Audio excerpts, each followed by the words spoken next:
muandaliwe meza. Na sisi ni marafiki zetu, tutakuwa pale kwa laini. Halafu maandui watatafutwa, utaitwa mradhe, upatikane umemsamehe. Wengine umesamehe. Mmesamehe watu wote. Sasa kwa sababu ya unaambiwa mpaka utimie, tutaambiwa sasa kwa sababu kuwe na watazamaji, wewe Murango kuja kwa sababu na mazo inaweza tazama, na wewe MP wa Kirinyaga Central kuja utazame. Kwa sababu hakuna maadui. Kwa hivyo ile meza ukiandaliwa, bakisha maadui wawili watatu wa kukutazama wakati utaandaliwa meza pale. Ili tusije sisi marafiki yako tukuje tuende utakuwa watazamaji na sisi ni marafiki yako. Na gavana wa Kirinyaga pia uchunge kwa sababu huna macho ya kutazama kama sisi, lakini utaambiwa kwa sababu hao watu niwe kiongozi wao, kuja hapa ukuwe supervisor. Kwa hivyo uongeleshe rais na naibu yake, maadui kidogo sio mbaya kwa sababu wanafanyanga upate baraka. Na ya mwisho kabisa, hii maandamano iko hapo kesho. Nadhani hawajui rais vizuri na sisi pia hatujui vizuri. Rais na Rigathi kachagua naibu wetu wa rais. Unajua kuna mtu mjinga ndo uchemsha mawe na anajua vizuri haya hivi. Ningetaka niwaambie kesho anapanga kuchemsha mawe haya hivi. Rais wetu ni mawe. Namba 2, nitawaambia wakidhani kwamba amerauka watapata sisi tumekesha tukiwangojea. Wapange tu, lakini wakifika pale watatupata wapi? Na rais Mswahili usema kimbembacho kikivunja ni nafuu kwa mchukuzi. Hiyo ni kusema uongozi ndio hiyo kimbembacho. Kuvunja ni kile kumwagika ya kile kitu kimembembwa. Wachukuzi ni hao watu wanatuharimbia. Wakati wanataharibu uongozi wako, tuanze kuvunja, ndio itakuwa rahisi kwao kuongea maovi kutuhusu. Naomba tusiwaruhusu, tukae ngumu, tukae ngangare. Mungu akubariki sana rais na naibu wa rais, na watu wa Kirinyaga wanakupenda sana na tutaenda na wewe safari moja. Asanteni sana. Na kwa heshima na taadhima nitachukua nafasi hii kumwalika gavana wetu Ani Mobi wa Igoro ili aweze kuongelesha watu wake. Makofi kwa gavana.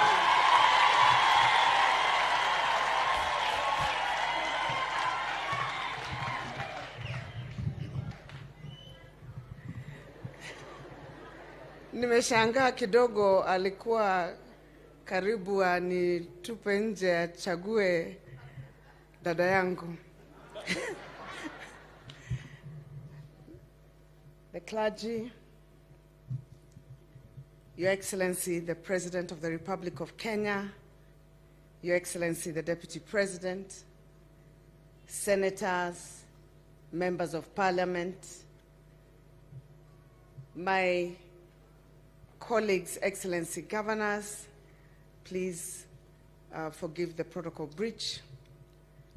All elected leaders, MCAs, na wakaazi wote wa Kirinyaga. Hamjambo.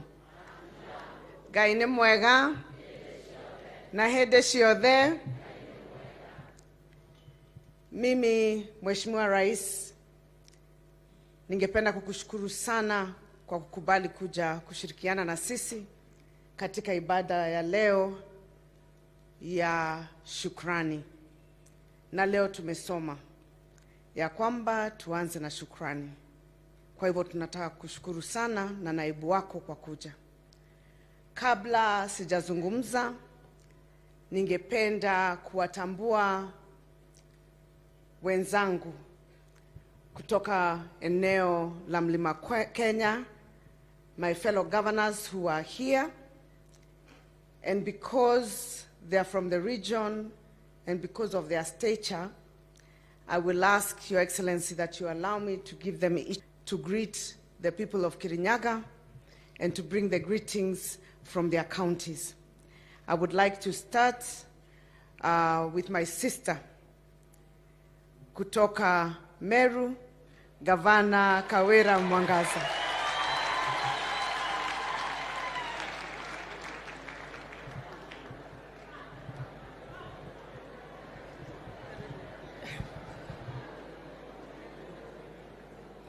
Your Excellency, Rais wetu tunayependa sana, Deputy wako, Rigiji, clergy wote, bishops wote, watumishi wa Mungu, governor wenzangu, senators present, members of parliament, na kanisa lote la Kirinyaga. Mugeni. Bwana pewe sifa. Bwana Yesu ainuliwe. Sitapoteza muda mwingi, napenda kusema kama vile mhubiri amehubiri siku ya leo. This is a Thanksgiving service. Na mimi nimetoka all the way from Meru kuja kurudisha shukran. Number one, kwa sababu ya maombi yenu. Mliombea Meru County na mkaombea gavana wa Meru. Mungu awabariki katika jina la Yesu. Number two, ni kwa sababu ya rais wetu tunayempenda kuingilia kati kupitia mdogo wake, akasema lazima kuwe na amani Meru.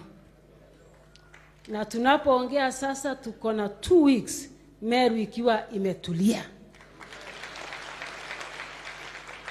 Deputy President wetu aliniita, tukawa na kikao na yeye kwa masaa, akaita members of parliament, akaita MCAs, akaita viongozi wote, na ninaposimama hapa Meru kuna amani. Kwa hivyo namshukuru Mungu kwa sababu tunaye president ambaye ni mpenda amani. Bwana asifiwe. Nataka kumalizia nikisema hivi. Mtumishi wa Mungu alisema ya kwamba we give thanks even for the things that we've not seen. Nataka kushukuru Mungu kwa sababu najua after 2 months tutakuwa na kongamano kama hili Meru County, tukiwa na rais wetu na mdogo wake kurudishia Mungu shukrani. Kwa kanisa la Mungu, the Bible says in 1 Corinthians 2 verses 9, what eyes have not seen, what no ear has heard, what no human mind has conceived, things that God has prepared for the people that love God. Kwa hivyo kwa kanisa la Mungu, maundu maria matari mono, maundu maria matari maiguo, maundu maria matari mecirio ni andu, ni mo Ngai aigeire kanitha. Tembea kwa ujasiri kama mtumishi wa Mungu, tembea kwa ujasiri kama mtu ambaye anayemjua Mungu, kwa sababu being conceived in the minds of people, God has prepared for you. God bless you mighty in the mighty name of Jesus. Indeed, my sister. I would like now to invite my younger sister, who I have known for very many years. We were in school together, and we've been friends for many years, and now she has joined me in the race for governing, and she can attest that it is exactly what she thought it was. Governor Cecily Mbarire from Embu. Mkaribisheni.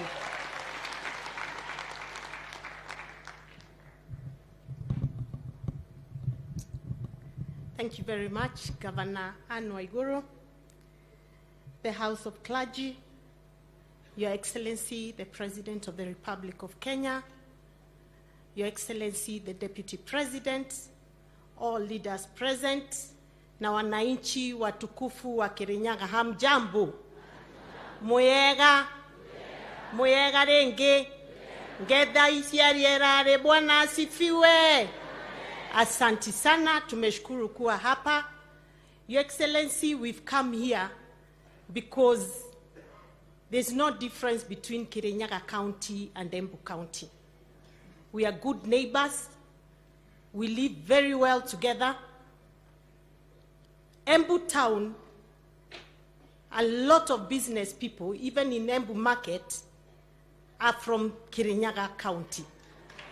And we give them a conducive environment to do their businesses. And we work very closely together. So I want to thank you for being here today, and especially so for the opportunity to listen to a very powerful sermon by Bishop Wanderi. And you know, Your Excellency, I've been wondering how come tangu tushinde, which was August, you and your deputy have been having Thanksgiving every single Sunday. And I kept wondering, I don't know when this Thanksgiving will come to an end. But having listened to the bishop, sasa nawaelewa. Because we have been told the more you give thanks, the more you're blessed, the more good things come your way. And so we must keep giving thanks for what God has done and what we hope and believe he will do in the future, including reviving our economy. Your Excellency, let me add my voice to those leaders ambao wamesema that you did a good thing. So we are happy, Your Excellency, Deputy President has taken, he has, Deputy President, we shall support you in that agenda, Your Excellency, because my father paid fees for me from the coffee sector. Today, these farmers cannot get school fees from the coffee sector.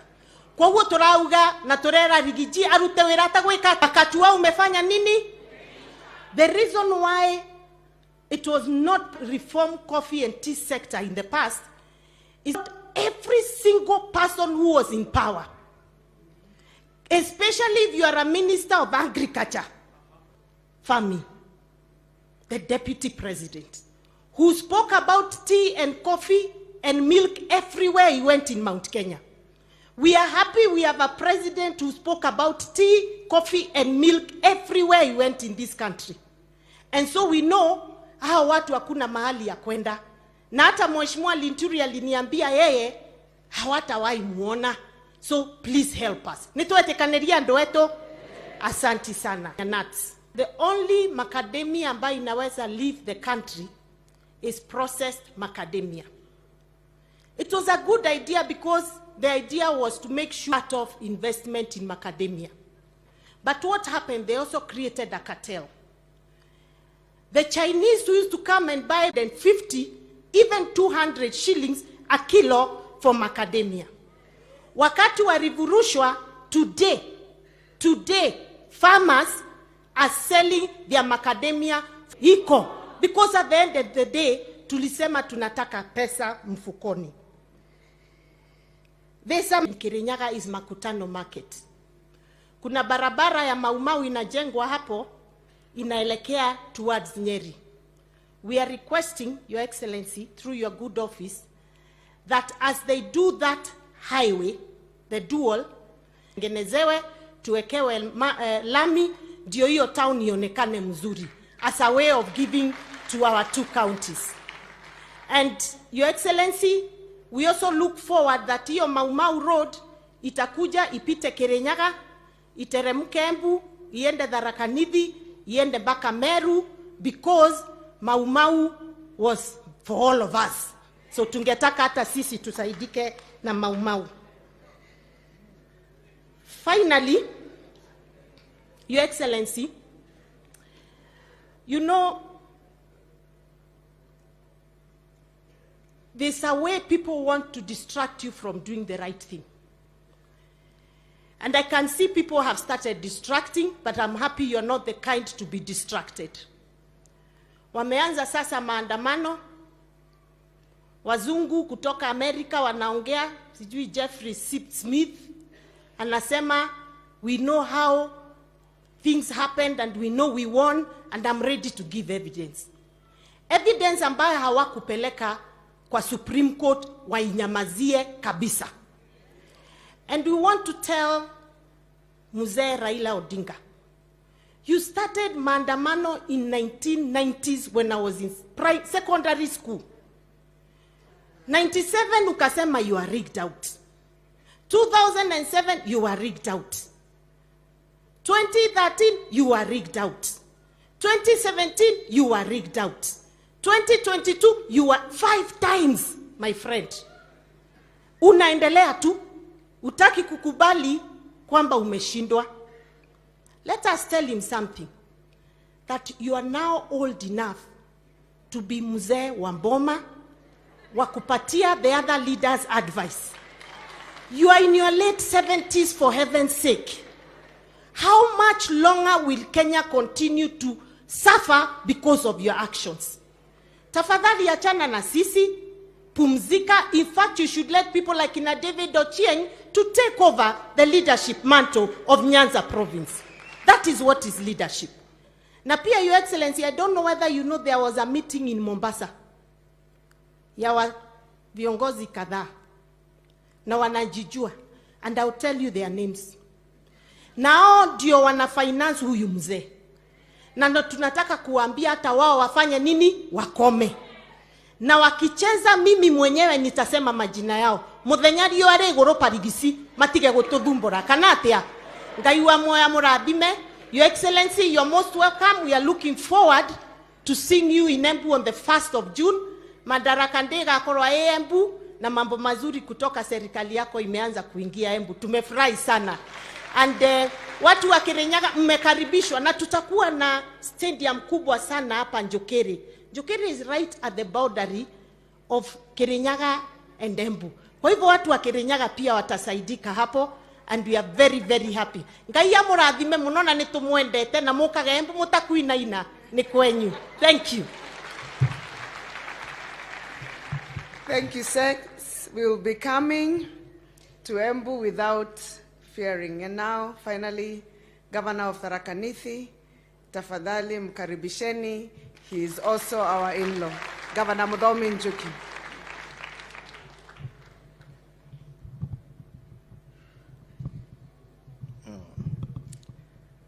The clergy from the whole of Kirinyaga, His Excellency the President of the Republic of Kenya, William Samoei Ruto, Daktari, the Deputy President, Rigathi Gachagua, my fellow governors, starting with the Governor of Kirinyaga, Madam Waiguru, all the senators, all members of Parliament, the principal secretaries who are here, and the CSCs, na wananchi wa Kirinyaga, mugeni, and wa Kirinyaga murega. God is good, and all the time. Kwanza kabisa nataka kushukuru Governor wa Kirinyaga kwa sababu ya kutualika tukiwa ma-governors to be here. It's always a pleasure for me to be in Kirinyaga, although huwa nakuja kama nakanyanga polepole kwa sababu niko wadhoni.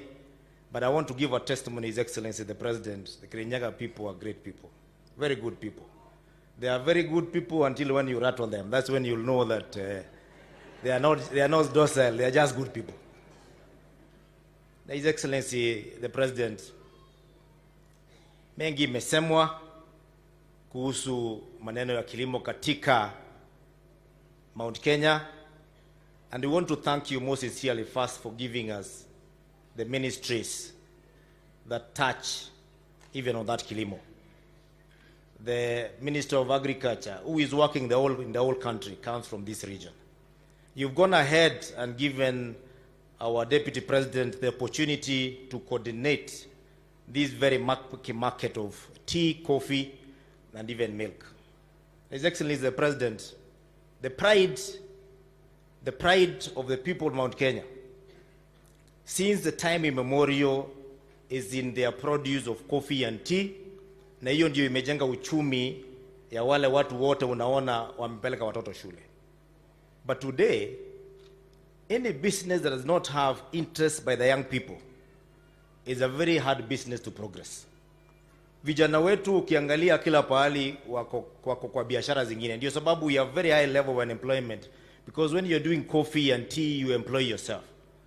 The only way we can get our young people involved and interested in farming coffee and tea is if they see their fathers and mothers who are doing the same getting money. And that is why we are very happy to commit that we will help the Deputy President as governors to ensure that that road is realized, so that our people, our young people, can also get interest in that business, it can progress. I do not want to go into the details because it's been put very clearly by Governor Cecily Mbarire what is ailing us. One of the things that was ailing us it's very sad. Kuzuia watu ili wasiuze kahawa yao nje. License ya kuuza kahawa, wewe ukiwa nje unaweza kuuza kahawa nje. License, Your Excellency, was 1 billion. How many Kenyans, how many coffee farmers, even with what kind of society, can afford license of 1 billion to go and sell coffee? So it was restricted to very few. We want to thank your government because since then it's been rectified. But the implementation is still not yet done. We would like that to be implemented so that if the people of Kirinyaga, people of Embu, people of Rakanidi, Meru, and the rest of Kenya want to sell their coffee outside, they can do it in an affordable way. Your Excellency, I want to thank you most sincerely because you have consistently, since you were elected, gone around this country in Thanksgiving every Sunday and even sometimes in between the week. But you have not only done Thanksgiving, you have also been consistently making a deliberate effort to unite the people of Kenya. Juzi tumekuona ukiwa pande ya Nyanza, uniting the people of Kenya, and even to the extent of going to woo the people or being available for the people who would evidently did not vote for you. That is good deliberate effort. That is kingmanship. And we would like you to continue doing that. We want a Kenya that is united. Lakini as you're doing that, hata wakati ulikuwa nafanya namna hiyo, and we have seen very many leaders who have been mudslinging you and talking badly, warming up to your government. We are also seeing another side by their leadership. They are blowing hot and cold. Pande hii unafanya effort ya kuongea na wale viongozi ambayo walikuwa mlengo ingine ndio wakuja kwa serikali tuunde pamoja. Pande ingine viongozi wao wanasema sawa tuendeni tufanye kazi na serikali. Then all of a sudden wanasema tutafanya maandamano. Your Excellency, we are reading in between the lines. Because saa ingine we could be focusing the wrong people. Atuelewe kwa nini wakati kiongozi wa upinzani ametoka nje, akiwa huko nje naongea mambo ya hapa, na kuna wengine wanakutana hapo wakifanya funununu vile wata sponsor maandamano. I think is a decoy, kwa sababu haiwezekani kwamba Azimio ilikuwa imetengenezwa na mlengo mmoja wa siasa. Kuna mlengo ingine ya siasa ambaye they are within us and we are not looking, Your Excellency. We need to start looking at them. And I want to thank you, the Deputy President, because the other day, on Thursday, you called the leaders who were elected by Jubilee Party and those who did not make it to try and reconcile them with us, which is a good effort. And we're going to work with them. I was talking to one of them here, and we are saying we need to unite because now the politics are behind us. Lakini viongozi wao, and I'm falling short of naming them the way Cecily Mbarire, governor, said, angalia ile mlengo ingine, wachana na kuangalia Tinga peke yake. Iko wengine ambao tutaki kutaja, kwa sababu hao ndio wanachochea, wanasema we have not gotten what you want, the way you are heading we will not get there. And you know what they are looking for, because there's a tactic in war, Your Excellency, that says advance while negotiating. They are trying to negotiate with you while they are advancing towards war, which is unnecessary because unajua huwezi tishwa. Kwa hivyo we need to read between the lines. What are they looking for? Ukiguza ABC wanaleta shida.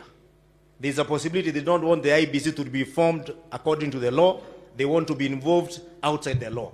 We would like you to ignore that, Your Excellency, and focus on what is supposed to be done according to the law. Sisi tukiwa hapa kwa viongozi wa Mount Kenya in general yote, east na west, tunataka kuhakikisha tuko nyuma yako all the way, and we're looking forward to you coming to the other counties, including Tharaka Nithi, so that we can continue giving thanks and we can continue uniting the people of the east. Otherwise, tuko ngangari, tuko na wewe, na hao wote wanatajwa kina Smith, kina yule mwingine alikuwa na blue hizo naitwa Gedongo, na Kioni wao tumeonea 18 kwa sababu tunajua sababu yao hawana haja na Wakenya waendelee mbele. They want to sabotage you, and we won't tell you ignore them, not at their own risk but at our benefit. Thank you very much and God bless you. Thank you very much, Governor Muthomi Njuki. Your Excellency, a lot has been said and I will not repeat all the things that have been said. But when we got the phone call from His Excellency, the Deputy President, that you were coming. And there was going to be a Thanksgiving service. Your Excellency, I got together the clergy at the governor's residence, and we deliberated on how we will have a joint effort to ensure we have a successful day today. And therefore, Your Excellency, first and foremost, I would like to sincerely, from the bottom of my heart, thank the clergy for putting together this service despite the very short notice, and working very hard for the last 4 days, day and night, to make this service a success. Asanteni sana. Your Excellency, when we met them, they gave me a few requests to present to you, and that is why I'm carrying a booklet. It is not in vain. It's not things that I have just thought out of my head, but there are some things we deliberated, and they requested that I bring them to your attention. They are simple things, Your Excellency. Things that, as I always say, ukinena tu, by tomorrow, probably most of this will be sorted out. The first one, Your Excellency, they said the process of registering Christian marriages is very lengthy. And for young people or older people who want to go through the process of getting married in the church and to get the certification, the process is a lot longer and more tedious than other marriages. They're requesting, Your Excellency, if you could instruct your office, the AG's office, to look into that issue. Your Excellency, the second thing they said is that they are law-abiding citizens as a clergy, and they abide with the law. However, there is a requirement by the law that they should file annual returns by churches, which they very much support. The only impediment is that the clergy have to file these annual returns in Nairobi. So they have to leave Kirinyaga. Those in Nyeri will have to leave Nyeri. The other ones coming from the other counties have to leave their counties to go and file the annual returns in Nairobi. Theirs is a very simple request. If possible, Your Excellency, if you're willing, you can put a desk at the Huduma Center here in Kerugoya so that they don't have to travel very far, and it will ease the burden of filing annual returns.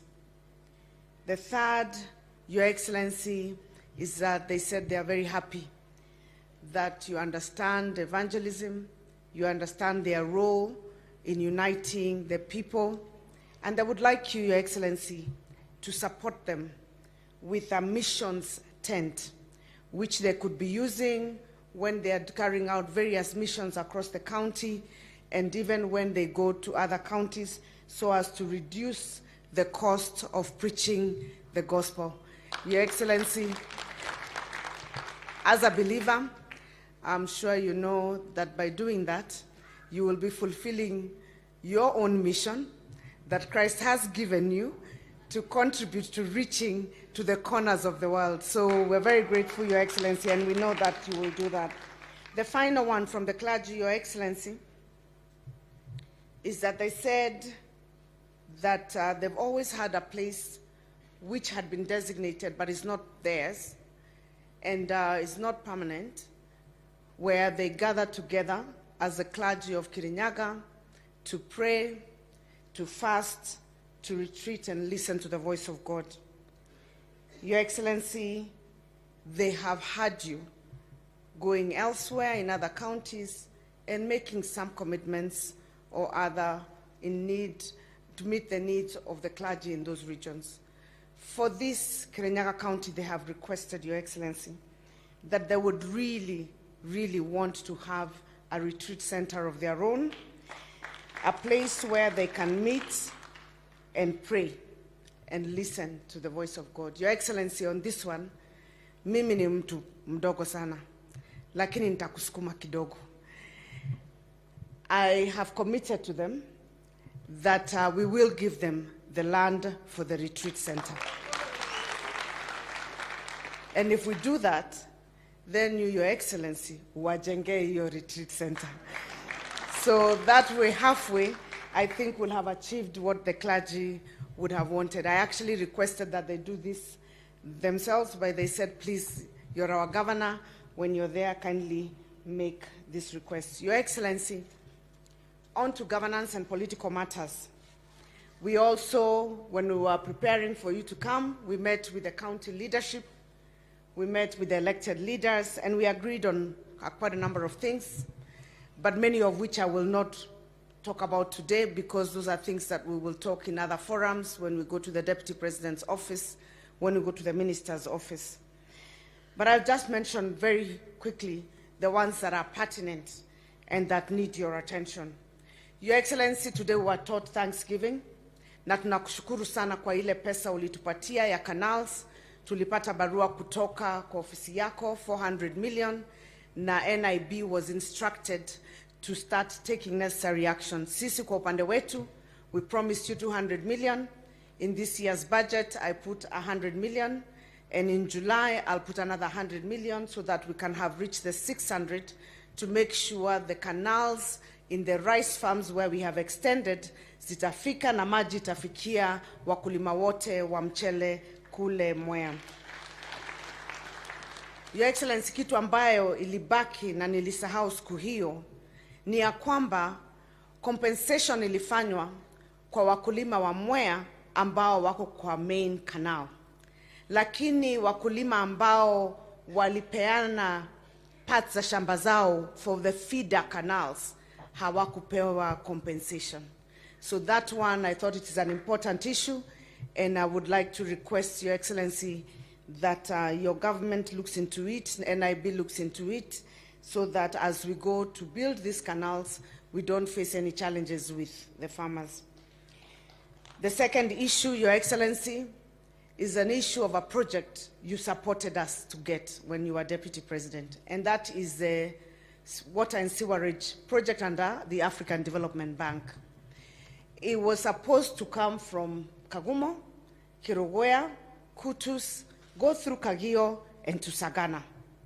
Your Excellency, we are thankful, and the process started. Somewhere, I think because of the resources, they adjusted the BQs. And so the water and sewerage is coming from Kagumo, Kerugoya, Kutus. And then from there, the sewer system is not moving to Kagio and Sagana. Only the water is moving to Kagio and Sagana. Your Excellency, we want to request kwa niaba ya watu wa upande wa Sagana na Ndia na pia upande wa Kutus wapate sewerage system. Your Excellency, watu wa Mwea pia hawana sewer system. There is no sewer system in the entire Mwea. Na Mwea ndio the most populous constituency in Kirinyaga County and also the largest. Your Excellency, we will request that you look into that issue if possible. Your Excellency, tumesikia uko na dams, 3 or 4 dams in every county. And in discussing with the colleagues, there was one particular dam that was supposed to have been done some time back in Gekombo, somewhere up in this constituency of Kirinyaga Central. And we are asking Your Excellency, as you prioritize the dams, that is one of those that can be in a PPP, and because of the population of Kagumo area and Kerugoya, it can actually be one of those most feasible dams, and we ask that you prioritize.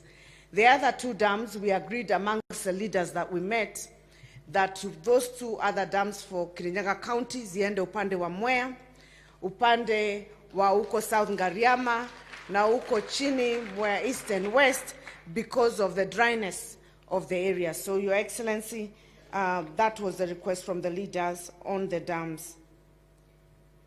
Your Excellency, kuna barabara nyingi sana zilikuwa zimeanzishwa. Na barabara hizo zimekwama. Upande wa Mwea kuko na hiyo Mutithi Kagio ilikuwa ikuwe 65 kilometers only 63% is done. Tunaomba, Your Excellency, if you look into it, we'll be very happy. Kuna barabara ingine ya PI Murindoko, Kiomboni na Ndindiriko. Iyo ilikuwa ya 55 kilometers, only 12% is done na imestall. Your Excellency, upande wa Geshogo, kuko na barabara ya PI ya kuenda Mbiri, Ngiriambu, ilikuwa ya 55 kilometers in total.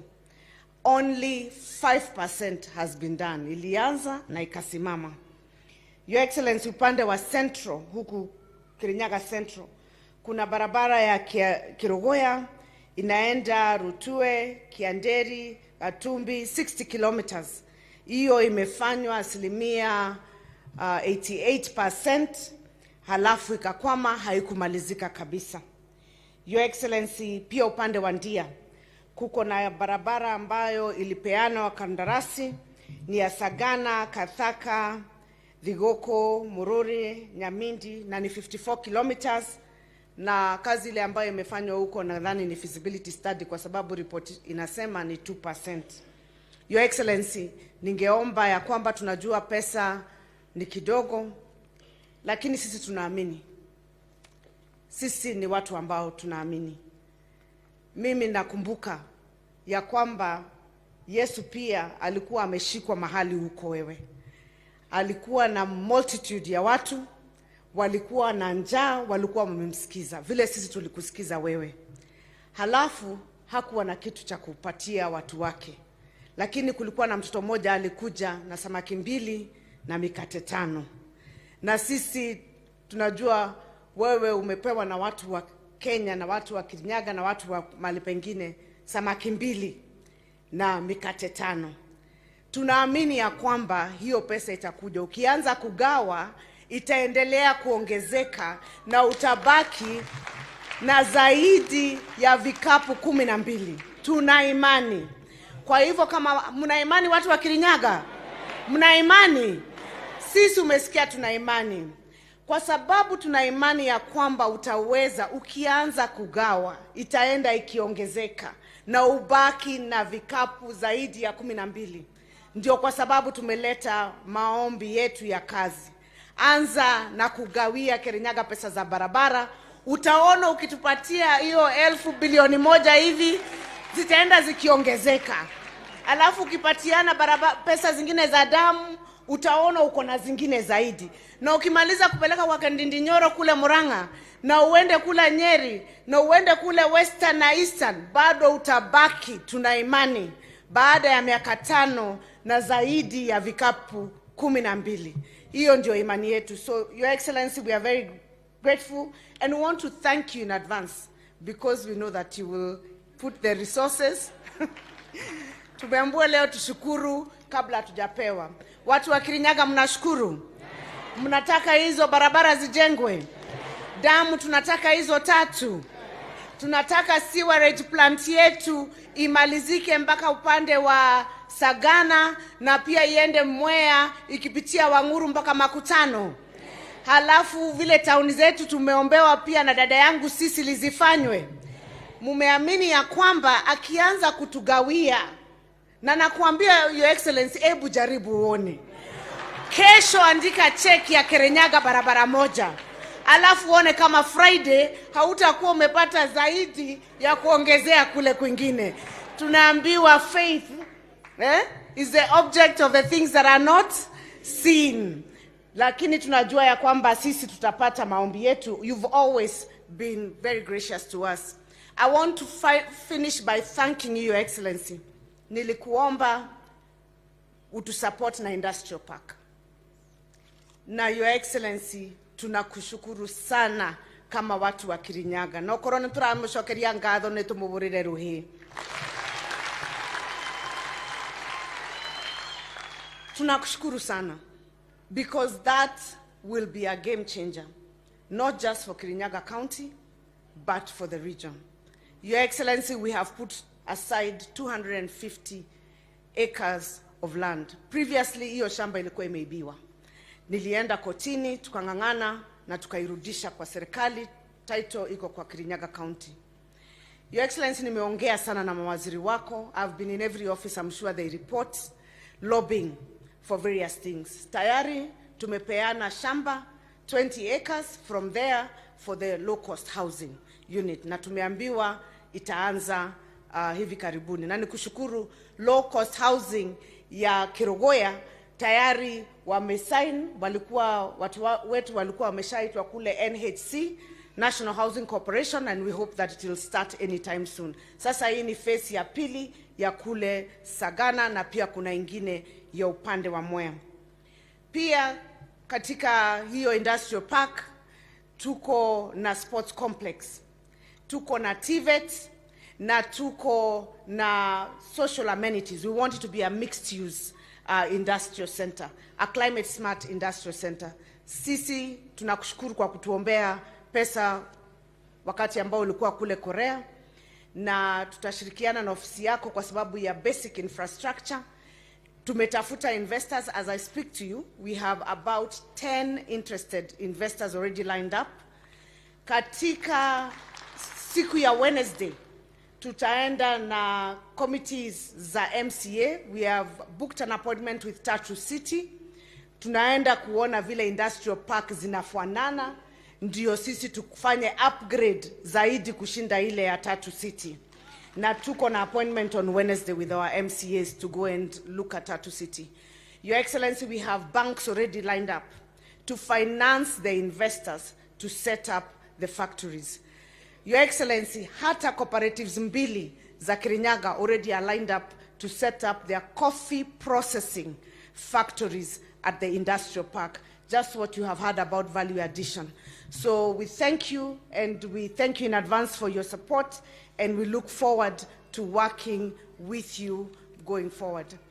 Mimi maneno ya siasa sitaongea sana, lakini tuseme hivi: tusishinde tukishughulika na distractions ambazo hakuna mahali zitatupeleka. Kama vile Mheshimiwa Ndindi amesema, kama hawakukuweza, walipokunyanyasa, wamekuacha nje, wamedhulumu kila mtu ambaye amekuongelesha, watakuwezaje sasa? Umesonga karibu zaidi na Mungu, alafu huko na serikali, watakuwezaje? Wasitutishe na wasikujaribu kukutisha, hata usiwajibu. Wewe wachia foot soldiers wako hiyo maneno. I think they are looking for relevance. If they were clever and they are politicians, wangekuwa wanajipanga. Wale werevu nimewaona wakipanga laini kwa ofisi ya Deputy President, kwa sababu wanajua huko hakuna mahali wanaenda. Hao wasishinde wakitubabaisha. Sisi tuko mlengo wa kazi na tunaendelea na kazi miaka 5. You have a promise to deliver, and we want to work with you to deliver. You have changed the conversation in this country, Your Excellency. You moved us from empty rhetoric to discussing things that matter to the people on the economy, na hapo ndipo tupo. Mungu awabariki, na tunawashukuru sana kwa kuja, na mkuje mara mingi tena Kirinyaga ili tuendelee kupeleka Kenya mbele. Kwa hayo mengi na machache, ningependa kumkaribisha naibu wa Rais, His Excellency Rigathi Gachagua, akuje atuongeleshe. Karibu.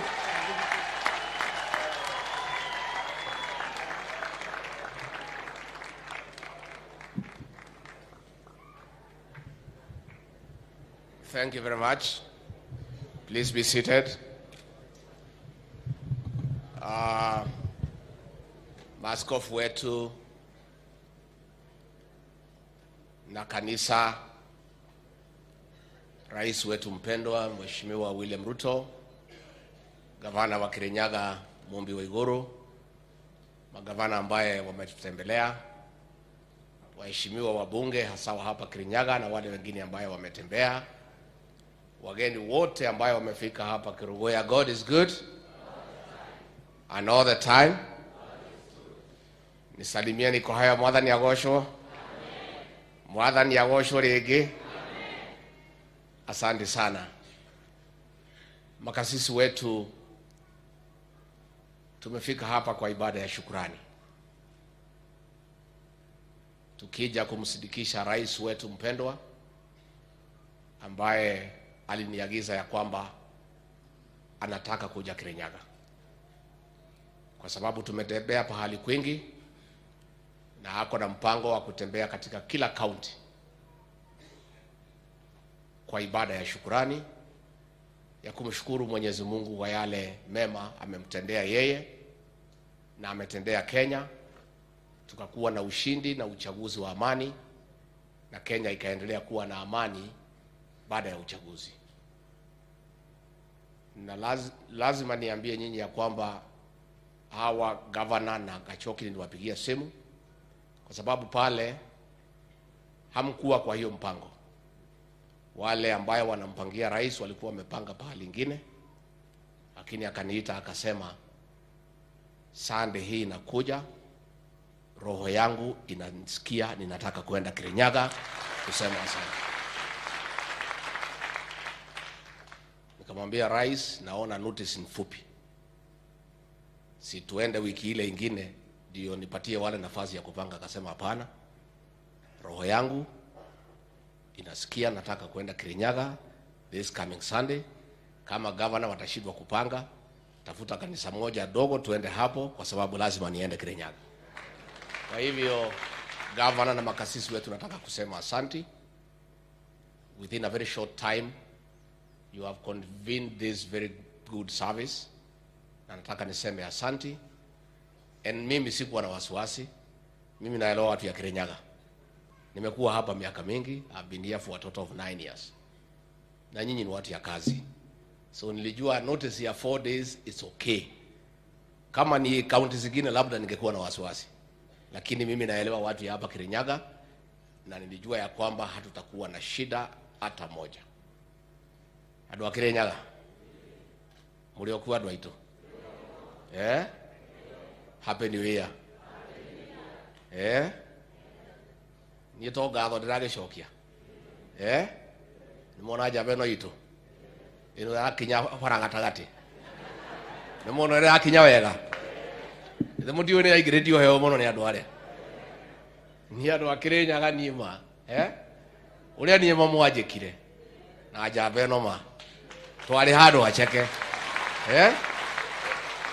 Ithue tutire ciugo cia kanwa cia kuigana cia kumucokeria ngatho ni mahoya manyu na kura iria mwatuheire mane mwatwikire wega. Andu a Kirinyaga, handu haja beno nani kuma ngoro-ini yakwa thiini amukirai ngatho ciakwa. Ithuĩ tũtingĩhota kũmũrĩha, no Ngai ũkamũrĩha, na nĩtũmũhoyagĩra ma, kwa sababu Mheshimiwa Rais, unajua hii Kirinyaga hao watu ni waajabu. Na ndio ulisema tukuje hapa, nikafurahi sana. Hawa walikuwa wamepewa running mate hapa, wakasema hapana, wachana na hiyo, tutakaa hapa kwa William Ruto na Rigathi Gachagua. Hapa Kirinyaga ndio ilikuwa headquarter ya deep state. Mipango yote rais ya kuangaisha wewe ilikuwa hapa Kirinyaga. Sasa hawa watu ya Kirinyaga wamepewa running mate, ndio headquarter ya deep state na system, wakapuuza running mate, wakapuuza deep state, wakasema sisi ni watu wa William Samoe Ruto. Andu a Kirinyaga ni mwatuonirie wendo, ona ithuĩ na njamba nĩ twendete kwendwo, kana inyuĩ atimia mũciria na inyuĩ mwendete kwendwo? Ngoro yakwa nĩrakena, ngoro yakwa ĩgatuma tuma, ngoro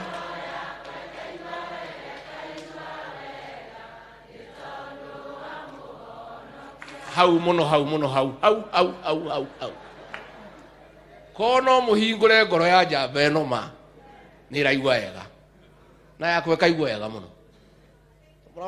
Muramenya kaundu uria nyi ndakibangĩirwo, nĩ mũndũ ũyũ andu acio mabangĩire mane mwatwĩkire wega, na tutikanoga nĩ gũcokia ngatho, no nginya tũke tũmũrutĩre wĩra. Na ndio rais wetu amesema Kirinyaga iangaliwe vilivyo kwa mambo ya maendeleo na kwa mambo ya watu ya Kirinyaga, na ndio ameweka watu chungu nzima kwa serikali yake. kutoka hapa Kirinyaga, kwa sababu nyinyi upendo wenu ni wa ukweli. Tena watu ya Kirinyaga wakipewa kazi wanafanya. Wacha nisimamishe viongozi hapa muone mambo ya Kirinyaga vile yanakaa. Haya, gavana kuja hapa.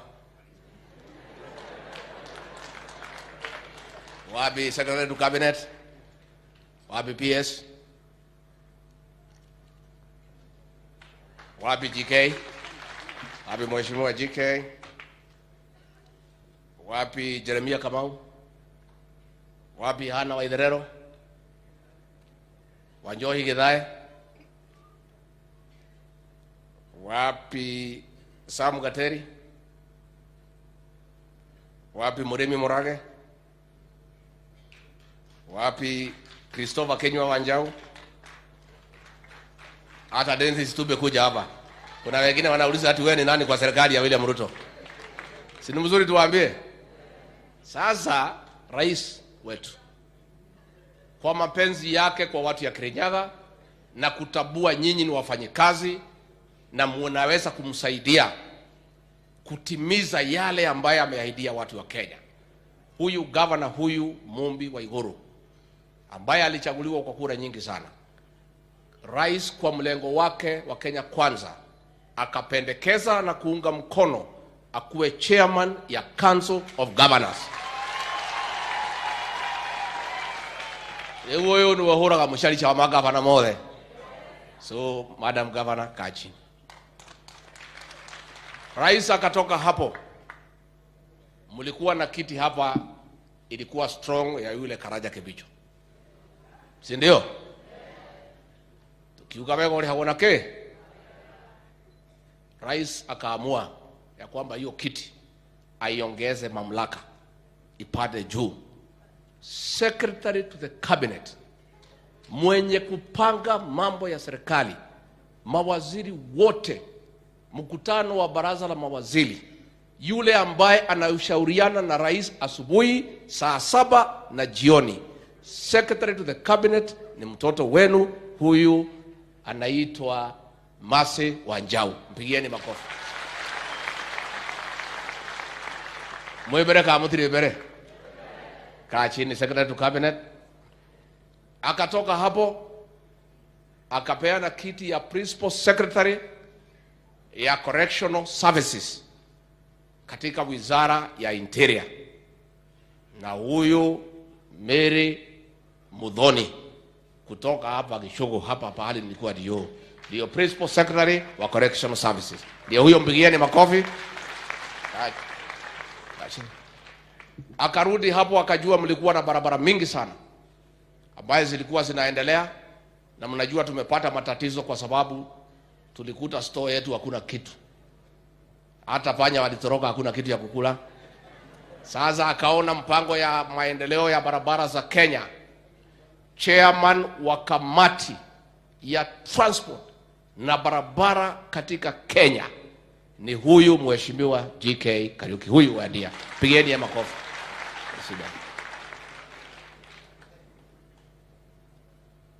Tuko na huyu kijana wetu ambaye sasa ndio mkubwa pale katika Ikulu, ndio mwenye hii ma TV yote mnaona ya rais.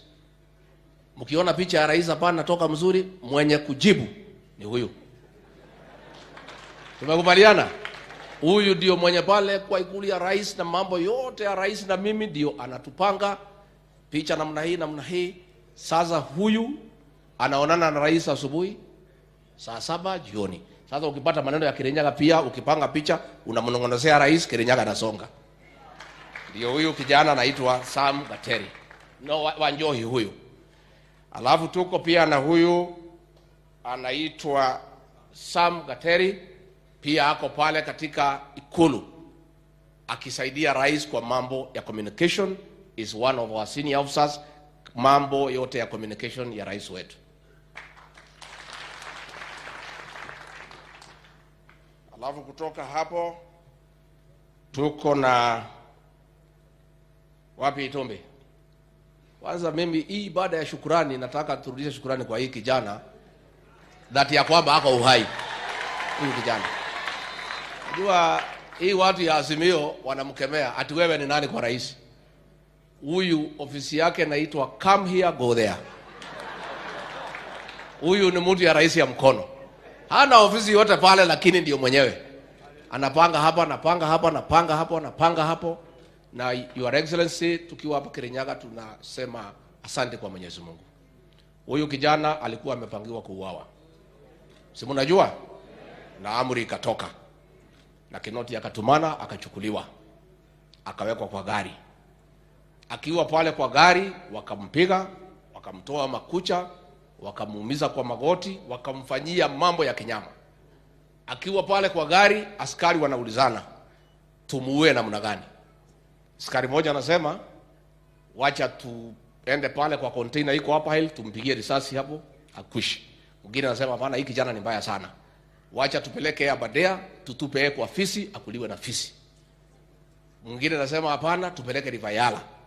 Lakini kwa sababu iko Mungu, watu walikuwa wameweka kwa mtandao ya kwamba Itumbi ametekwa nyara na anaenda kuuawa. Sasa wale wenye kutumana wakaigiza baridi. Ndio huyu Kinoti akapigia officers. Akasema mumeua wakasema bado, msiue, kimeuma. Wacha tu atupwe pahali, muachane na yeye. Akatupwa pale Kasarani. Vijana ya bodaboda wakamchukua, wakampeleka hospitali pale Nairobi. Bishop umesema tusameane. Lakini mambo ingine roho yetu ni mzito. Mambo ingine ni mzito. Sasa huyu kijana wewe, na ni kijana mdogo ya hapa the fathers. Alikusaidia miaka yote. All the years akakuunga mkono. Wewe unatoa agizo ati hii kijana aende auawe. Alafu wewe Bishop unatuambia, okay, tutajaribu. Mimi nitajaribu. Rais wetu tayari amesamehea. Mimi ni gari niko na shida kidogo, lakini nitajaribu. Sababu umesema mzuri, tuangalie mbele, tuwashane na hii side mirror. Na hii side mirror mimi nikiangalia saa nyingine nachanganyikiwa na ninakuwa na shida. Lakini mimi nataka tushukuru Mwenyezi Mungu kwa maisha ya huyu kijana Dennis Itumbi. Wapi bwana Wanjau? Huyu Christopher Wanjau, mtoto wetu kutoka hapa Kiangai. Si mnajua yeye? Alikuwa DC na mimi zamani. Kuna hii kiti ilikuwa na Kemodho ambaye amestaafu on attaining the age of retirement, ilikuwa kiti hapa Kirinyaga. Huyu Wanjau, kiti ya secretary wa National Registration Bureau, rais amemrudishia, imekaa hapa Kirinyaga. Na wewe Wanjau uanzie Jerusalem. Ile vijana yetu yote hapa kuna vitambulisho uhakikishe wamepata. Kati watu wetu. So hii rais tunataka kushukuru, hiyo kiti umeturudishia. Kutoka hapo tuko na nani mwingine hapo? Tuko na wapi Muremi? Huyu Muremi Murage, mnajua yeye mtoto ya Stanley Murage. Yule alikuwa strategic advisor ya Mwai Kibaki. Si mnamjua Stanley Murage? Gimayu Magako. Gimayu Magako. Si huyo Murage alipeleka Kibaki mzuri. Mimi nikaona vile huyu Murage alipeleka Kibaki mzuri, wacha nitafute mtoto yake pia alipeleke vile alipeleka Mwai Kibaki. Sasa huyu ndio senior advisor katika ofisi yangu on coordination of development partners katika ofisi ya naibu wa rais. Na sasa wewe ukipata wazungu wamekuja pale, ukiona kitu imeanguka unachukua unakimbiza Kirinyaga, alafu tunasonga. Tuko pia hii Murango ni mudi hapa, Your Excellency. Lakini iko chairman yetu ya huyu Murango. Huyu hata kama ni mtu ya wimbo ni mfanyakazi. Lakini upunguze nyimbo sasa. Sasa ni wakati ya kazi. Huyu Murango ni chairman yetu ya agriculture. Na ndio mimi tutafanya kazi na yeye vile rais ametuagiza. Kungangana na hii watu. Hii makatel. Na rais wewe utuchunge. Hii watu ni mbaya. Hii makatel, rais tafadhali. Wewe ni ndugu yangu, you are my brother. Usiniwache katikati. Sababu hii watu tayari wametoa pesa kulipa watu ya magazeti kutuchafua. They are ruthless. Lakini this thing must be done one time. and why we could not succeed in assisting the farmer ni kwa sababu wale walikuwa kwa serikali ndio wenye kunyanyasa wakulima. Why we are going to succeed is because President William Ruto and I have no interest whatsoever in the coffee, tea and milk subsectors. The president's interest in tea ni ile majani chai anakunywa peke yake, kusema ongeza hii turungi ikuwe more better. Sisi hatuna interest yeyote. Na kwa hivyo rais wetu vile umeniagiza tushikane na hawa, tumeongea na Wamchomba na Gishimu tuunganishe tea and coffee as one caucus. We are going to meet the governors au makatel. Rais ameniambia between mkulima wa chai na mwenye kukunywa chai iko mlolongo hapa watu karibu 20. Ameniambia niondoe hiyo watu. Niwaondoe ama wakae? Tuwaondoe. Kati ya mkulima wa kahawa na mkunywaji wanatulipa 80 shillings, wanauza pale 3,000. Hii mlolongo watu 17 wanakula hiyo pesa. Sasa rais ameniambia wewe ondoa hiyo watu. Tuondoe? Tuanyita rwatha thiane mukumireria mateke. Rais na wewe utuchunge. Tafadhali. Wala hii watu ni kali, lakini tutangangana. Kama hatukutishwa na watu ya system na deep state na Azimio, hao watu wanatuweza. So huyu Murango ni senator wetu na ndio chairman wa kamati yetu ya agriculture. Finally tuko na huyu Dr. Jeremiah. Hata ile kalamu imeteua yeye, rangi haijakauka. Rais amemteua kuwa chairman wa National Standards Council. Ashikilie pale. Na sasa wewe ufanye kazi, unatoka pale Mwea. Na watu ya Mwea mambo bado, mambo mengine iko. Asante sana. Lakini sasa governor wewe sasa na tuko na wewe na hapa.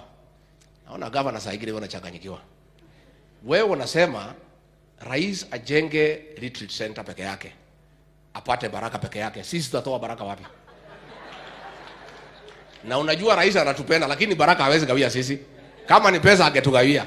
So governor, rais akikubali uite sisi wote. Hata sisi tunatafuta baraka kwa Mwenyezi Mungu. Ndio tusaidiane pamoja.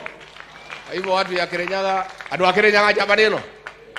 Ino ita Ruto. Niyo mwathurire. Kwendera ka kuringiririo. Ino. Ni mwakena ri ukire. Ni mwakena. Ndidia muhete uhoro. Ndamwirite ka ndiamwirite. Ngimwira ucio gutiri kundu arathie. Mundu ni uriku?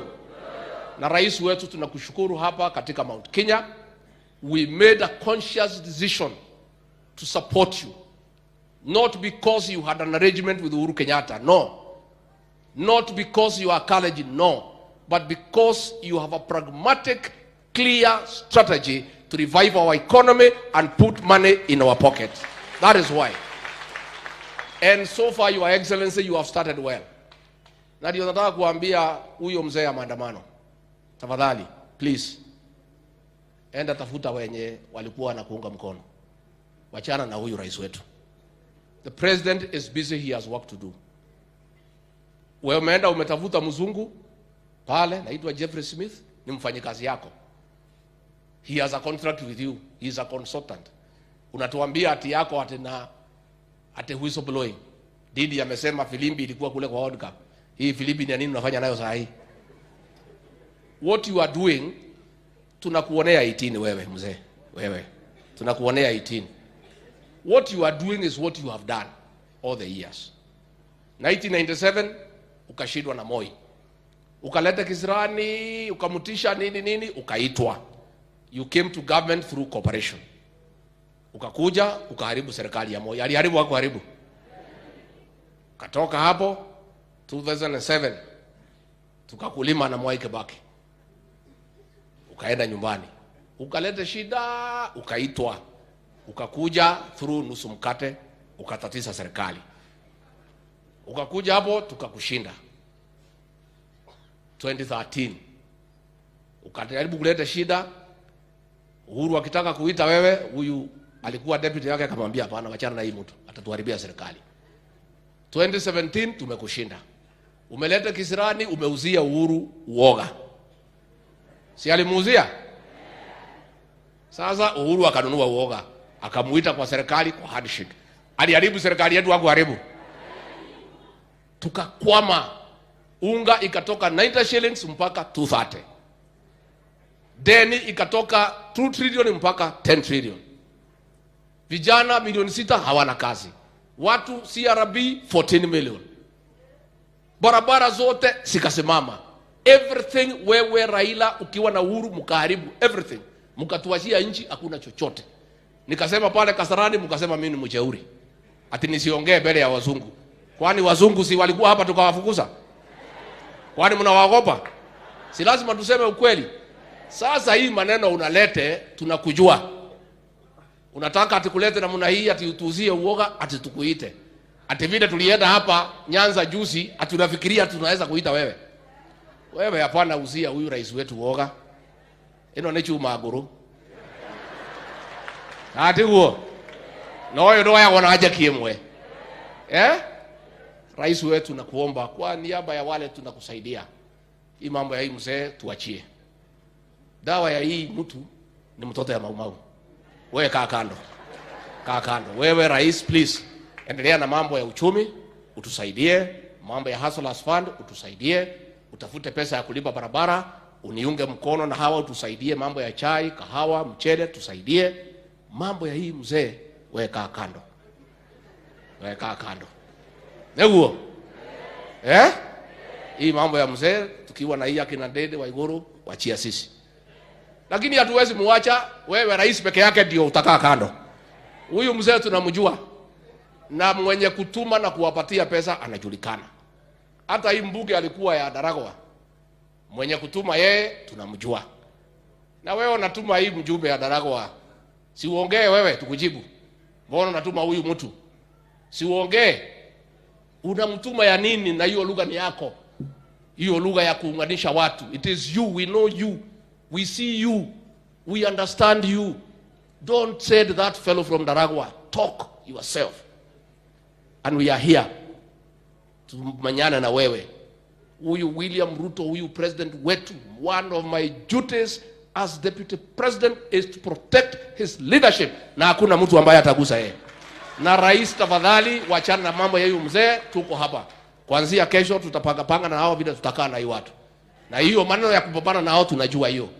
So utatupatia nafasi wiki moja mbili tuweke hao kwa line, wakiingia line turudi kwa mambo ya kahawa na majani chai na maziwa. Ndio mkokwenda. Sasa Bishop Waderi asante sana. Your Excellency tulisoma na huyu bishop. Na amesema vile mimi nilikuwa na shida. It is true. Nilikuwa nakuja 5 kilometers na kurudi 10. Lakini naona tu ameona ataharibu heshima yangu kusema ukweli. Angesema pia my feet were jiga invested. Sina nilikuwa nimekuliwa na gage, nilikuwa naenda namna hii. Hii miguu yangu ilikuwa imeharibika. Nimekuja Nairobi nimepanga mpaka nimerudisha line. Tuwali tuone da. Tuwali tu da na moyo nisi ametheba igana. Igana. Ya kiongo ni arangi uriko. Ya mwiri. Tuli aingi.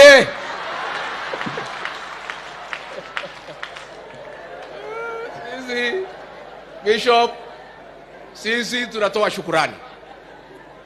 Pahali Mungu ametoa huyu president wetu na mimi na hawa wote, tunashukuru Mwenyezi Mungu. Ado itone dake na taneta president dimwire Ngai witu amurathime.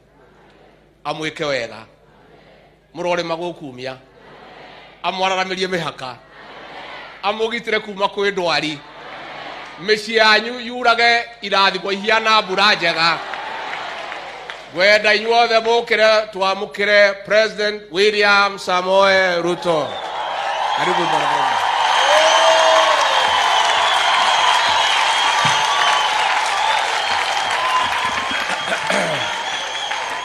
Asante sana Mheshimiwa Rigiji.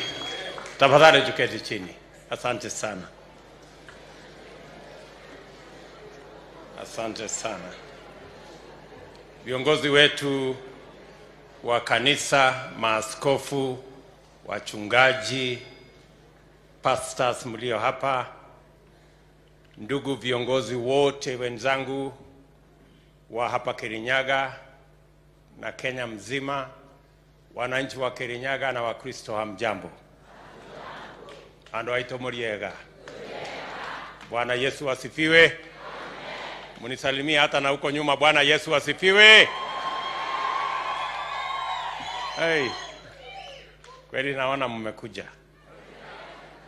Kwanza mimi nataka nichukue nafasi hii nimshukuru Mungu kwa kutupatia hii nafasi ya kufika hapa Kirinyaga siku ya leo katika mkutano huu wa muhimu sana, mkutano wa shukrani.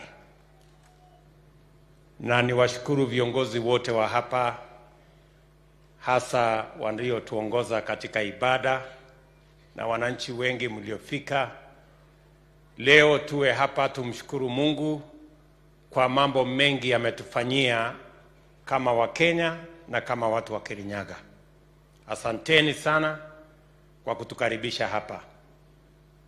Tumekuja hapa kwa ibada ya shukurani, na vile Askofu Wanderi ametuambia, tuko na mambo chungu mzima ya kumshukuru Mungu.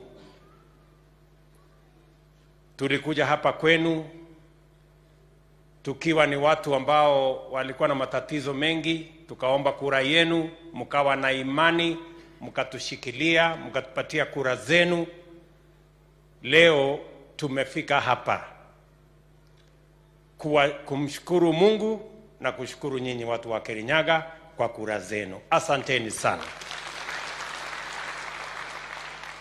Narudia tena kusema kwa niaba ya wote MCS waliopigiwa kura hapa, wabunge, seneta wetu, gavana wetu, Rigiji hapa na mimi, sote tunawaambia asante sana. Na kwa sababu mmetimiza sehemu yenu na mmetupatia nafasi ya uongozi, ile sehemu imebaki sasa ni sehemu yetu kuwatumikia, kuwafanyia kazi, kutekeleza mipango yote tulikubaliana na nyinyi, ili tuweze kuinua maisha ya kila mmoja wetu na kuinua taifa letu la Kenya, ikiwemo kaunti yetu ya Kirinyaga. Na mimi kwa niaba ya hawa viongozi wote waliochaguliwa, mimi nataka niwapatie hakikisho ya kwamba tutaungana, tutashirikiana, tutafanya kazi pamoja ili tuweze kuinua kila mmoja wenu, na pia tuweze kuwa na taifa ambayo sote tutakuwa tunajivunia kwamba sisi ni wa Kenya. Mimi, I want to give you my assurance that we will do that which is possible and that which is within our power to ensure that we keep our promise and we transform our nation and we positively influence the life of each and every one of you and each and every Kenyan. Tutashirikiana pamoja hivyo, na ndio tumekuja hapa kumshukuru Mungu. Na asanteni sana kwa kuja kwa wingi, ili tuhakikisha kwamba hii shukrani yetu sote tunaungana ili tuweze kwenda mbele kwa pamoja. Asanteni sana kwa kutuombea, kwa kuombea taifa letu. Na vile tunavyojua, hii uchaguzi ilikuwa ni uchaguzi wa muhimu sana, kwa sababu watu wengi walikuwa wamepanga mambo ya sivyo. Kuna mambo mengi yalikuwa yamepangwa, vile mmesikia, watu wengi kule katikati, kulikuwa na vitisho, kulikuwa na njama, lakini Mungu alisambaratisha njama zote, na tukawa na uchaguzi wa amani, na tukawa na uchaguzi huru na haki, na tukaondoa siasa ya ukabila katika siasa ya taifa letu la Kenya. Na ndio sababu tuko na reason. We are here to thank God in a thanksgiving service, because despite all the plans and schemes, God not only gave us a peaceful election, but in this election we demonstrated as the people of Kenya that we can vote on issues, not tribes. We can vote on an agenda, not mere rhetoric. Kwa hivyo tunamshukuru Mungu sana kwa sababu siasa ya Kenya kwa uchaguzi huu imeinuka, na leo watu wa mataifa mengi katika bara letu la Afrika na hata duniani kote wanasherehekea uchaguzi wa Kenya, because we did it by the grace of God to be peaceful and to eliminate the cancer of tribalism that has plagued our country for long. So mimi nawashukuru sana, na tumefika hapa kwa sababu ya hiyo jambo moja ya shukrani. Tuko na kazi nyingi tumeelezwa na hawa viongozi, na hiyo kazi yote ya barabara, vile mnavyojua barabara zilikwama karibu mwaka 1.5 iliyopita. Mimi nataka niwahakikishie ile kitu mimi nilisema na huyu deputy wangu na serikali yetu, tulisema hatuwezi kuendesha Kenya katika ile barabara ya madeni tena,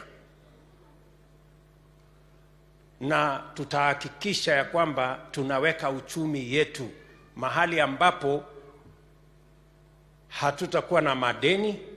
Tutahakikisha kwamba maendeleo yetu iko katika msingi wa ile ushuru tunakusanya kama wa Kenya.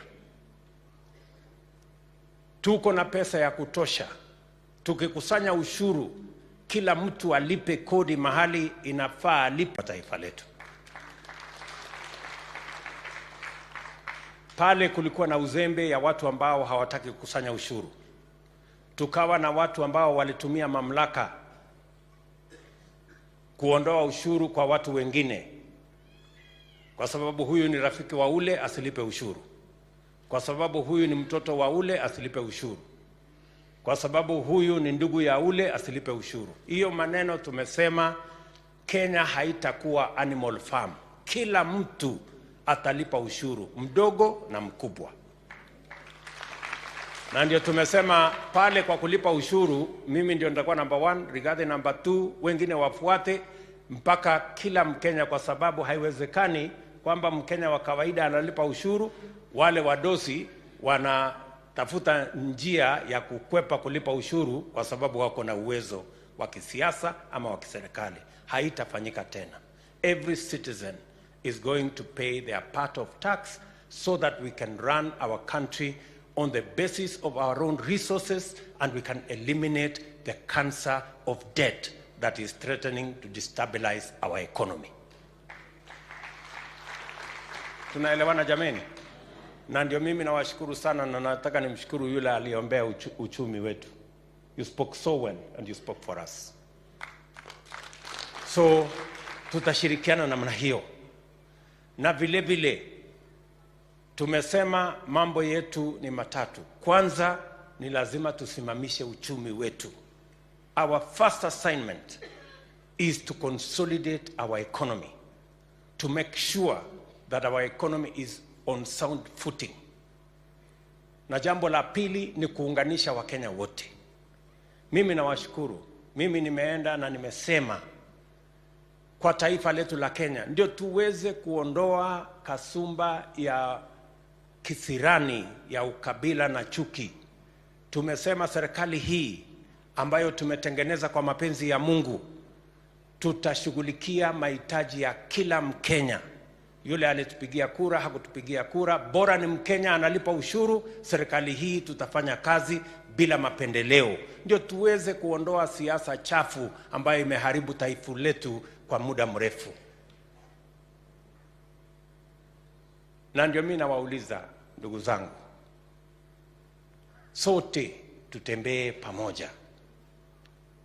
Ndio tusiwapatie nafasi wale walioteka nyara nchi yetu kwa miaka nyingi kwa kuuza migawanyiko, kuuza ukabila, kuuza uoga, ndio waweze kuendesha mambo yao, wa Kenya wakwame katika mambo ya underdevelopment. That paradigm we are changing. And I want to ask every citizen of the Republic of Kenya, I have said as president that we are going to unite this country, we are going to consolidate our economy, and every citizen is going to be treated equally, irrespective of how they voted, because they are taxpayers, and we have one country called Kenya, and we are a democratic nation. Those in the opposition are in the opposition because our democracy and our constitution provides for an opposition. But we are going to make sure that we serve all Kenyans equally. Mimi vile vile nataka mjue ya kwamba kuna watu hawajafurahi ya kwamba tulifanya uchaguzi ukawa ni wa amani na ukawa hauna ukabila. Ndio wamerudi kwa ile njama yao walikuwa wanaendesha kule. Walikuwa wanapanga njama ya kuvuruga, kukoroga uchaguzi, kupanga sijui namna gani, deep state, sijui system. Wakati Mungu alisambaratisha hiyo mpango, walichanganyikiwa. Kwa sababu hawakupata nafasi ya kupanga fujo, kwa sababu walikuwa wanafikiri deep state na system ingewapatia mambo yenye walikuwa wanatafuta. Sasa ndio wanajaribu kupanga hiyo maneno. Sisi tunawaambia ndugu zetu, those who are not happy, those who are against the peace, the unity that we see in our nation, that today they want to bring us old stories. I want to promise Kenya that we will not allow our country to be a hostage to threats and blackmail by a few people who are looking for their personal interest. We are going to serve all Kenyans equally, irrespective of how they voted, because we want to move our country to the next level. Tunaelewana jameni? So, musikuwe na wasiwasi. Kabisa, hii Kenya tutaiunganisha iwe kitu kimoja, tutaweka uchumi mahali pazuri, na mimi siwezi kuruhusu ati watu wachache waende kona pale, ati watupangie njama ya kututisha, ati wanatupangia sijui maandamano, ati sisi tuwache kushughulikia mahitaji ya wananchi wa Kenya, ati sisi tukuje hapo ati tushughulikie mahitaji yao. Wamezoea hiyo tabia, lakini we are telling them the end has come. There is no more. Ile mulipata kwa vitisho, sasa iwatoshe. Wacha sasa tufanyie kazi wananchi wa taifa letu la Kenya. Hatuwezi kuwa tunashughulikia watu 5, 6, 10 kila mwaka nenda miaka rudi. Ati kwa sababu wanataka kutupangia maandamano, sijui wanataka kupanga sijui nini hapo. Pangeni maandamano vile mnataka. Lakini Kenya itasonga mbele. Tunaelewana jameni? Kenya will move forward. And I want to assure the citizens of our great country that this country will never again be a hostage to blackmail of a few people chasing personal, selfish interests at the expense of millions of people in the Republic of Kenya. We will unite all our citizens, irrespective of how they voted, so that we can put to shame those who have the habit of using blackmail and threats to secure their personal family interests at the expense of the interests of the millions of Kenyans in our republic. Tumesema ya kwamba hii miradi yote, mambo ya housing tutafanya Kenya mzima. Mambo ya program ya manufacturing, agro-processing tutafanya Kenya mzima, kwa sababu tunataka vijana wa Kenya wote tuwapange na ajira, walipe ushuru, wasimamie familia zao, wawe na manyumba ya sawasawa, na tupeleke Kenya mbele. Hatuwezi kuwa mahali moja ya maandamano mwaka nenda mwaka rudi kwa sababu ya mambo ya ubinafsi ya watu wawili watatu. Haiwezekani. We told them they can never hold this country hostage again, and we will not allow them. Tunakubaliana jameni? Kwani mtu anaweza kuteka nyara hii Kenya miaka hii yote? Unafanya maandamano hapa unapatiwa, unafanya maandamano pale unapatiwa, unafanya maandamano hapa unapatiwa. Wewe unapeleka kwa familia yako na watoto wako, alafu unataka hati kunipangia maandamano? Endelea. Lakini siwezi ati kwenda kupanga mambo ya mtu moja na familia yake ati ampaka maandamano. Mimi nia yangu na viongozi wale wote ni kupanga mambo ya vijana wa Kenya, mambo ya Wakenya wote, tuhakikisha kwamba kilimo inalipa pesa. Saa hizi tunapanga vile tutazalisha chakula ya kutosha. Wamepanga maneno pale ati kutusukuma. Ati tuende tuagize chakula kutoka nje. Hiyo maneno lazima kuwe na balance, kwa sababu wale watatusaidia kuwa na chakula Kenya sio wakulima wa dunia ile, ni wakulima wetu hapa Kenya. Na ndio sababu mpango yetu ni kusaidia wakulima wetu wa Kenya. Na ndio mnasikia tuko na mbolea gunia milioni 6 tayari. Tutafikisha mbolea kila sehemu ya Kenya ili tuzalishe chakula hapa nyumbani, tuweze kuondoa njaa. Kama tutaagiza chakula ni hapo mbele, lakini itakuwa ni kwa mpango, sio kwa kusukumwa, ni kwa mpango, kwa sababu lazima tuhakikisha kwamba wakulima wa mchele hapa biashara yao isiharibike, wakulima wa sehemu zingine biashara yao isiharibike, because they are the surest solution for our food security intervention. Wao ndio watatufanyia hivyo. Vile vile wanaona hii watu ya makatel. Tulisema ya kwamba wale wako katika wakora na matapeli, wako huko kwa kahawa, wako kwa chai, wako kwa maziwa.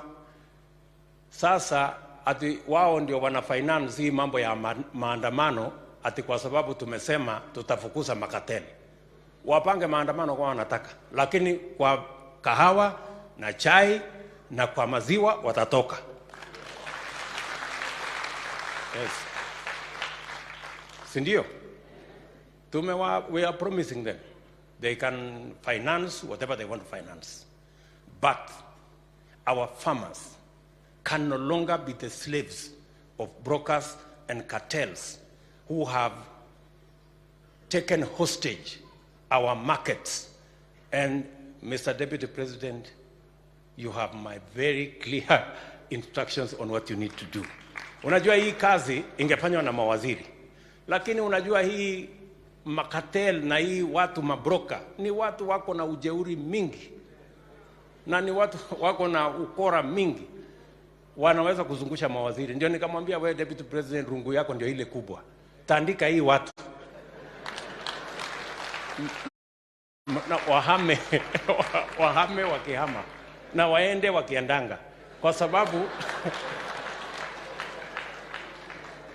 kwa sababu wametuzungusha miaka nyingi, but their day has come. Tunaelewana jameni? So wanaweza kufanga ile wanapanga, lakini watawachana na biashara ya wakulima, watawachana na maziwa ya wakulima, watawachana na kahawa ya wakulima na chai, ili kila mkulima awe na pesa mfukoni. Na tutaanza mwaka huu. Hata ile ushuru tayari tuko na mpango. Hata ile ushuru inawekwa mambo ya chai, tumesema katika budget inayofuata tutaondoa hiyo ushuru, ndio tuanze safari ya value addition ya chai yetu. Haiwezekani miaka 60 baada ya sisi kuwa nchi huru, only 5% ya chai yetu inafanywa value addition. We have to take it all the way, ndio mkulima aweze kupata pesa, vijana wetu wapate ajira katika ile mambo ya agro processing, na tuhakikisha kwamba tunazalisha nafasi ya ajira na pia tunaongeza mapato kwa wakulima, ndio tupeleke taifa letu mbele. Mimi nakubaliana na gavana wenu, tutajenga hapa industrial city hapa Sagana. na tayari tumepata pesa ya hiyo kazi. Iko process kidogo, watu wa kutoka Korea wamesema watatusaidia.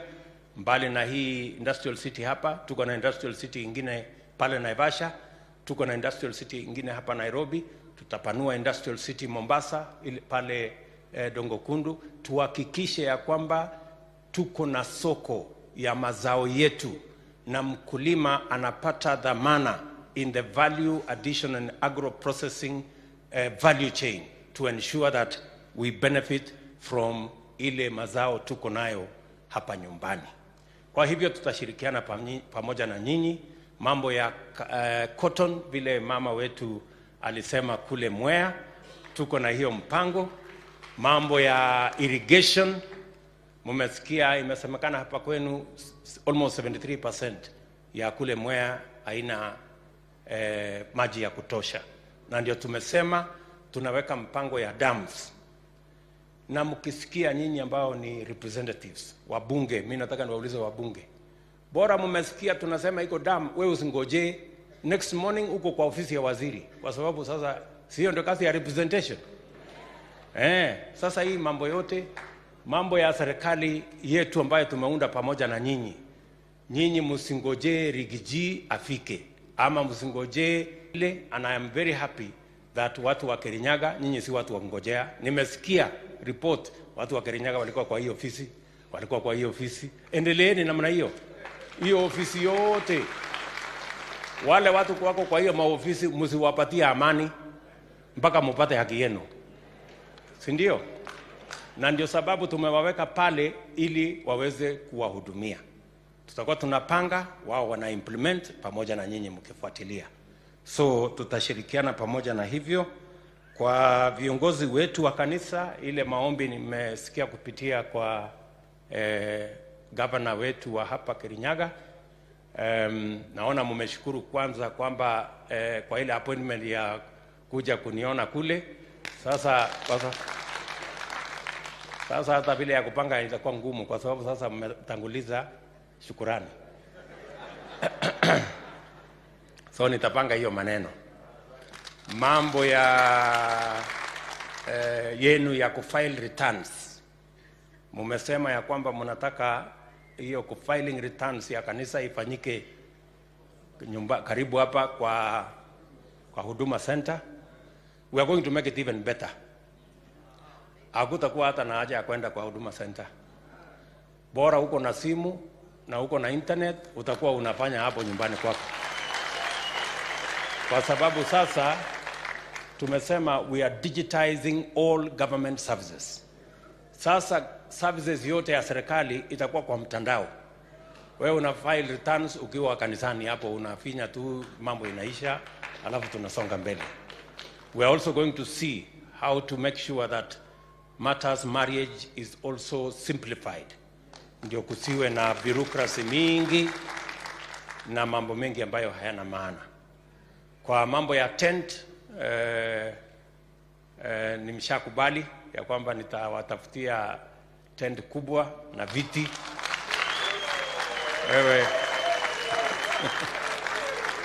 Wewe gavana utakujia hiyo maneno, si ndio? Alafu muendelee na kuhubiri kabisa mambo ya Mungu. Ndio tumaliza, hata hii pombe inamaliza watoto wetu jameni. Tafadhali tusukume kona hiyo. Na retreat center, gavana akitoa ardhi vile Rigiji amesema, sisi wengine wote tutakuja kujenga. Mimi ndio nitakuwa mstari wa mbele, ndio fanya namna hiyo, kwa sababu hii maombi ndio imetufikisha hapa jameni. So mahali yote inapangwa maombi, sisi tutakuwa huko mstari ya mbele. So otherwise, watu wa Kirinyaga mjue tunawapenda sana. Wakati nilikuwa pale kwa mambo ya dam, nilisema ya kwamba tutawasaidia kufanya ile channeling, na tayari 400 million shillings is available ndio tuweze kuongeza ile mahali ya kuzalisha mchele, na vile vile hizo dam zingine mbili ndio tunataka tuongezee, ndio pia tuwe na irrigation program expanded, itoke hata kwa mchele ingie kwa mimea ingine, and that is what we are going to do.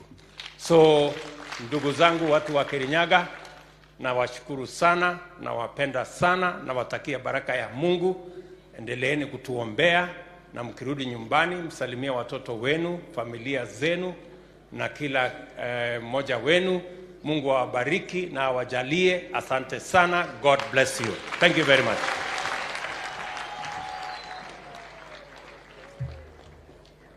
Thank you very much, Your Excellency. May we be seated for a very brief session whereby